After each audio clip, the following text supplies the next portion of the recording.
Halo, selamat pagi, selamat siang, dan selamat malam. Saya Wahyono. Pada video kali ini, saya akan membahas satu topik yang menurut saya ini merupakan hal yang baru tetapi juga penting, yaitu terkait dengan computational thinking. Atau kalau dalam bahasa Indonesia, kita menerjemahkannya sebagai berpikir komputasional. Nah, sekarang pertanyaannya adalah, apa itu computational thinking? Sebelum kita sampai ke arah sana, definisi dari computational thinking, mungkin pertama kali kita bisa membayangkan kira-kira 5 tahun ke depan, atau bahkan 10 tahun ke depan, atau bahkan 15 tahun ke depan, kira-kira dunia itu akan seperti apa. Kalau kita bayangkan sekarang, dunia ini penuh dengan berbagai permasalahan, dan juga di dunia ini teknologi itu sudah mulai berkembang sangat pesat sekali. Nah, ditambah lagi dengan adanya COVID, pandemi gitu ya, otomatis perkembangan teknologi ini sudah tidak bisa dibendung lagi. Yang tadinya kita prediksi penggunaan teknologi untuk mendukung pembelajaran jarak jauh itu sekitar 5 tahun lagi, tetapi saat ini itu sudah terjadi seperti itu. Nah, artinya kalau saat ini teknologi saja sudah sedemikian pesatnya perkembangannya, kira-kira akan seperti apa di 5 tahun ke depan, kemudian 10 tahun ke depan, atau bahkan 20 tahun ke depan. Tentunya kita sebagai salah satu mahasiswa, atau mungkin sebagai salah satu orang yang berkecimpung di bidang IT, tentunya tidak ingin kita hanya sekedar sebagai pengguna saja. Tentunya kita juga ingin ikut andil dalam perkembangan teknologi. Nah, oleh sebab itu, kita harus memiliki kemampuan-kemampuan dalam hal mengatasi berbagai macam permasalahan gitu ya, yang terkait dengan komputasi yang bisa diselesaikan dengan dan sesuai kemampuan kita. Itu. Nah, kalau kita lihat skill-skill yang kemungkinan akan berkembang di tahun 2025 itu sangat erat kaitannya dengan kemampuan soft skill, yaitu bagaimana kita melakukan analytical thinking, kemudian bagaimana kita melakukan active learning dan problem solving untuk problem-problem yang kompleks, dan bagaimana kita melakukan critical thinking dan analisis, serta yang terakhir adalah creativity, originality, dan juga inisiatif. Nah, dari 10 emerging skill yang memungkinkan akan berkembang di tahun 2025, 5 skill yang pertama itu lebih mengarah kepada soft skill. Sedangkan 5 yang berikutnya itu soft skill dan juga digabungkan dengan hard skill. Artinya di sini adalah ini tanda bahwa soft skill itu sangat penting. Apalagi dikaitkan dengan bagaimana kita menyelesaikan sebuah permasalahan yang sederhana maupun permasalahan yang kompleks. Oleh sebab itu, disinilah peran penting dari computational thinking. Jadi, computational thinking ini merupakan salah satu soft skill yang memang dibutuhkan dalam mendukung perubahan-perubahan teknologi yang mungkin akan terjadi di masa yang akan datang. Entah itu 5 tahun lagi, entah itu 10 tahun lagi, atau mungkin lebih dari itu. Sekarang kita lihat, apa itu sebenarnya computational thinking? Jadi, secara sederhana, kita sebut sebagai computational thinking, atau mungkin CT, atau di dalam bahasa Indonesia itu sebagai berpikir komputasional atau BK. Itu merupakan salah satu mindset, salah satu soft skill, di mana kita memiliki kemampuan gitu ya, untuk gitu ya, menyelesaikan permasalahan tertentu. Gitu. Jadi ini sebuah teknik ya, teknik di mana kita bisa menyelesaikan sebuah permasalahan dengan 4 aspek. Yang pertama adalah dengan cara membagi permasalahan ke dalam permasalahan-permasalahan kecil. Yang kedua, kita juga bisa melihat apakah permasalahan yang akan kita selesaikan itu memiliki pattern yang sama dengan permasalahan sebelumnya. Kemudian yang ketiga ini adalah mekanisme di mana kita mencoba untuk mencari generic information dengan cara fokus kepada informasi-informasi yang penting. Dan yang terakhir ini adalah kita mencoba untuk menghasilkan sebuah solusi step, artinya langkah-langkah dalam menyelesaikan permasalahan tersebut. Nah, kalau kita lihat, perhatikan di sini ya, empat-empatnya ini erat kaitannya sekali dengan bagaimana seorang computer scientist, bagaimana seorang programmer ketika mereka menyelesaikan sebuah permasalahan. Jadi, sederhananya sebenarnya City itu adalah sebuah mekanisme penyelesaian permasalahan dengan pendekatan komputasional. Seperti itu. Jadi komputasional ini dibagi menjadi 4 aspek ini. Nah, 4 aspek tersebut itu kalau kita kumpulkan itu memiliki istilah-istilah yang seperti ini gini. Artinya yang pertama itu istilahnya adalah decomposition. Jadi decomposition ini adalah bagaimana kita membagi problem menjadi beberapa problem-problem yang kecil dengan harapan ketika kita sudah berhasil menyelesaikan permasalahan di problem yang kecil, maka kita bisa mendapatkan solusi untuk problem yang besar.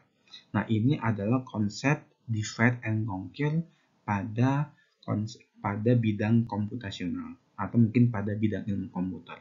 Nah, yang kemudian yang kedua itu adalah konsep abstraction.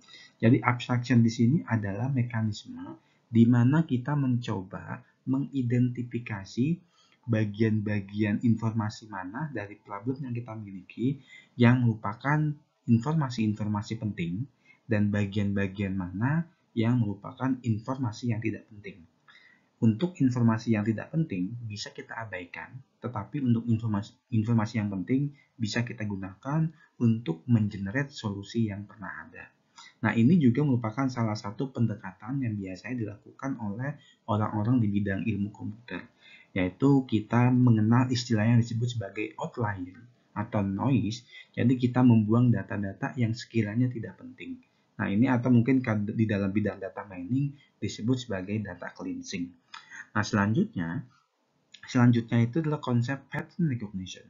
Jadi, ketika kita akan menyelesaikan sebuah permasalahan, kita bisa saja melihat pattern atau melihat karakteristik dari permasalahan yang kita miliki saat ini, apakah itu sama dengan permasalahan terdahulu. Kalau seandainya sama, ada kemungkinan maka permasalahan untuk saat ini itu memiliki solusi yang sama dengan permasalahan terdahulu, asalkan mereka memiliki pattern yang sama. Nah, ini adalah konsep yang biasanya digunakan oleh orang-orang ilmu komputer ketika akan mengidentifikasi sebuah permasalahan menggunakan pendekatan AI. Seperti itu. Baru kemudian yang terakhir ini adalah algoritma. Jadi algoritma ini adalah setelah kita mengidentifikasi sebuah solusi, maka ketika kita ingin mengimplementasikan solusi tersebut, maka kita perlu membuat yang namanya langkah-langkah atau step-step bagaimana mengimplementasikan solusi tersebut. Nah, konsep inilah yang disebut sebagai algoritma. Jadi inilah 4 konsep yang dikenalkan pada computational thinking, di mana kita mencoba untuk menyelesaikan sebuah permasalahan dengan menggunakan prinsip-prinsip komputasi. Nah, bagaimana dengan karakteristik dari City sendiri? Jadi City sendiri setidaknya memiliki 3 karakteristik. Yang pertama, biasanya ketika kita akan mengimplementasikan City, maka kita menggunakan computing technology. Supaya apa? Supaya proses implementasinya itu jauh lebih cepat. Gitu. Nah, yang kedua, City itu tidak hanya menyelesaikan permasalahan-permasalahan terkait dengan bidang ilmu komputer, tetapi bisa saja menyelesaikan permasalahan-permasalahan lain yang memang bisa diimplementasikan atau mungkin disolusikan dengan pendekatan komputasi. Dan sedangkan yang ketiga ini adalah setiap problem yang akan didekati oleh City, yang akan diselesaikan oleh City, biasanya akan menghasilkan sebuah solusi yang terstruktur atau kita sebut sebagai algoritma. Ini adalah 3 karakteristik dari computational thinking. Nah, ini saya akan mencontohkan beberapa problem dalam kehidupan sehari-hari yang penyelesaian itu bisa menggunakan pendekatan komputasi. Sebagai contoh misalnya, kalau kita punya sebuah kapal membawa peti kemas untuk dikirimkan ke berbagai tujuan. Nah, otomatis kan kita sudah tahu bahwa peti kemis mana yang akan dikirimkan kemana dan sebagainya. Dan otomatis cara menumpuknya juga itu harus ada aturan. Misalnya untuk peti kemas yang akan segera diantarkan itu harus diletakkan di paling atas. Sedangkan yang tidak segera diantarkan itu diletakkan di paling bawah. Ini merupakan adalah konsep dari antrian dan tumpukan yang tentunya bisa disesuaikan dengan pendekatan komputasi. Nah, di sini juga bagaimana sih cara menyusun peti kemas tersebut agar efisien ketika kita akan mengirimkan peti kemas tersebut ke berbagai tujuan. Ini adalah konsep komputasi. Problem yang kedua ini adalah sebagai contoh ya. Ini tidak dalam rangka promosi, tapi hanya sebagai contoh saja. Misalnya sebuah truk Indomaret itu memiliki tugas untuk mengantarkan barang dari distribusi hub menuju ke berbagai toko Indomaret gitu ya. Artinya di sini ada permasalahan yaitu jalur mana yang perlu diambil agar dapat menekan ongkos operasional. Artinya adalah jalur-jalur terpendek yang harus dilalui. Nah, ini merupakan konsep dari computational thinking. Jadi bagaimana kasus ini itu bisa diselesaikan dengan konsep shortest path atau mungkin konsep graph. Nah, contoh yang selanjutnya ini adalah terkait dengan logistik. Jadi misalnya studi kasusnya adalah jalan tol Brexit. Bagaimana desain jalan tol yang baik sehingga antrian-antrian ini tidak mengular di dalam tol atau mungkin di dalam pintu tol. Nah, ini juga merupakan konsep dari pendekatan komputasi. Jadi itu terkait dengan teori antrian. Artinya ini adalah tiga kasus-kasus yang sebenarnya terjadi dalam kehidupan sehari-hari, tapi bisa diselesaikan dengan pendekatan komputasi, yaitu dengan konsep computational thinking. Nah, sekarang yang perlu menjadi perhatian adalah ketika kita akan belajar tentang City, perlu ditekankan bahwa City itu adalah mindset. City itu bukan hanya sekadar menghafal. Jadi, ketika kita dihadapi sebuah permasalahan, maka kita harus tahu bagaimana menyelesaikan permasalahan tersebut. Nah, karena permasalahan ini sifatnya sangat banyaknya, jenisnya sangat banyak, itu akan sangat tidak cocok kalau kita menggunakan hafalan. Jadi memang ini adalah mindset. Nah, kemudian Siti, kemampuan berpikir kita itu memang perlu banyak dilatih dengan menyelesaikan permasalahan-permasalahan simple gitu, permasalahan-permasalahan sederhana. Dan juga memang Siti ini harus setidaknya bisa diaplikasikan pada kehidupan sehari-hari. Nah, sekarang apa sih pentingnya Siti? Itu di awal-awal saya sudah mengatakan bahwa di era teknologi itu akan sangat dibutuhkan solusi-solusi dalam setiap permasalahan-permasalahan yang bersifat kompleks. Harapannya dengan mempelajari City, teman-teman bisa memandang permasalahan yang kompleks itu apakah bisa diimplementasikan dengan menggunakan pendekatan komputasional. Artinya harapannya adalah permasalahan yang kompleks itu bisa diselesaikan dengan membagi permasalahan itu menjadi permasalahan yang kecil sehingga akan sangat mudah bagi kita untuk memberikan solusi pada permasalahan tersebut. Nah, kemudian City juga merupakan salah satu fondasi yang penting yang tidak hanya digunakan oleh computer science itu, tetapi juga digunakan oleh berbagai macam subjek atau mungkin berbagai macam karir. Nah, yang terakhir terkait dengan seperti apa sih ketika kita akan menyelesaikan sebuah permasalahan dengan pendekatan computational thinking gitu. Yang pertama itu adalah kita melakukan yang disebut sebagai problem specification gitu ya. Kalau di dalam ilmu komputer bidang itu kita mengenal yang namanya problem specification untuk membangun sebuah perangkat lunak. Tetapi konsep ini diadopsi dalam City sehingga kita bisa melakukan problem specification untuk masalah-masalah tertentu. Di dalam problem specification ini ada 3 tahap setidaknya. Yang pertama itu adalah abstraction, yang kedua itu adalah decomposition, kemudian yang selanjutnya adalah pattern recognition. Nah, setelah problem specification ini dijalankan, baru selanjutnya adalah algorithmic expression.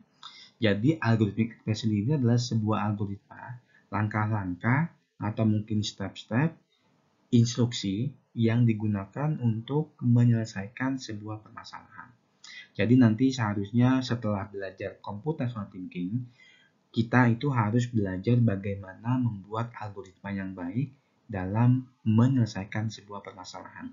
Dan yang terakhir ini adalah implementation dengan menggunakan programming atau hanya sekedar menggunakan tools atau alat yang bisa kita gunakan.